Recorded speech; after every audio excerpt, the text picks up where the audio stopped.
na poste para kay Dion. Double team. Clarito, bibitaw ng tres. Pasok. Oh, very good recognition by Clarito. And this should also serve as an inspiration for aspiring athletes and basketball players. Sometimes when you're unselfish, mas mabibiyayaan ka ng cleaner look. Yun, pinasa niya dahil may mismatch yun. Nag-start din in this ball game. In their previous game against Blackwater, napakainit ng laro ni Asisio. He scored 18 points. In their previous game against the Fuel Masters, he came off the bench. He did not score. Kaya minabuti na ni Coach Yeng Giao. Ika nga. Diallo, aatake, one-hander, finally falls. First bucket of the ball game for the Fiberxers. Is he losing with confidence? He had 37 points in their previous game. Mabilis na takbo naman para kay Adrian Locum. At ito talaga yung specialty niya eh. Pag nabigyan siya ng bola, kakaripas talaga siya ng takbo, coach. Expected yan, lalong-lalo na off a missed shot or off a turnover. Maski nga off a made shot, tumatakbo yan eh. Kaya dapat ready. Karakot.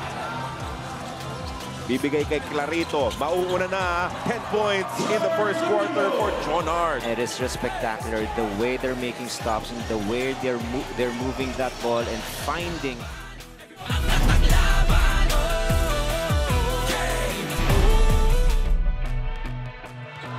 Karakot sumukot. Naka-bonus pa. Sayang yun. It was good pressure defense. And then, lumuwag bigla yung depensa mo. Biglang nabigyan mo ng pagkakataong mag-penetrate. Pampanga si Balti. So, yeah, sigurado tayo dyan. Atake. Mid-range look is good. Ang tindi ng bench ng Converge Fiberxers. Kailangan mo i-diin talaga, tiga Pampanga dahil kababayan mo eh. O tsaka nandito si Governor Delta. Kasama ni Thompson. Hindi nabibigyan ng bola si Thompson.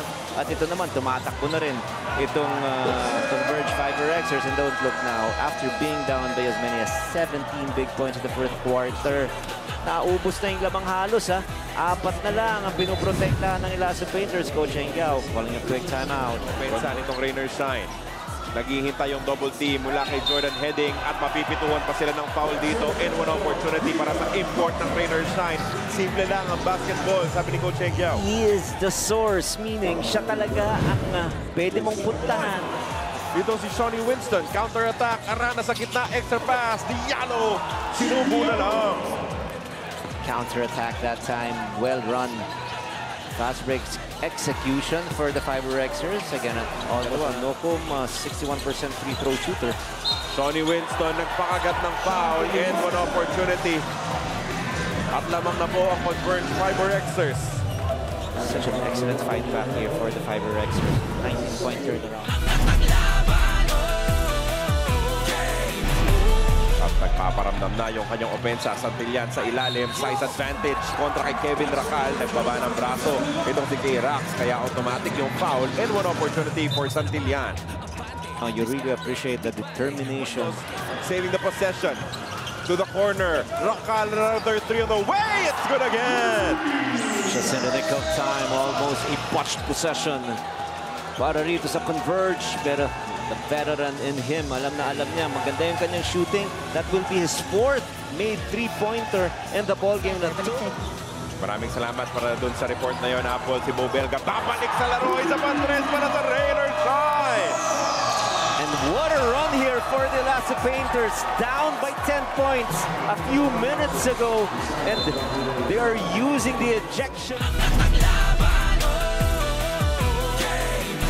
Nakupunahan ng Rainer Shine. And nabanggit din natin talaga kung ayan na, unang-una dyan na hindi mo talaga mahihinto itong si Alex Stockton. Gagawa ng paraan para maka-score. Pati babalik lang natin yung tatag nitong Converge pagdating sa depensa. Ayun, another forced turnover which resulted to easy basket for them. They're enjoying once again an 8-point advantage. But going back to my point, this team is good for 110 points per ball game.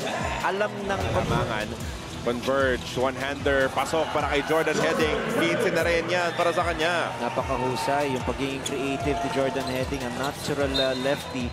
Pero that time, the left was... Asisio. Stockton umatake, yung layup niya pasok.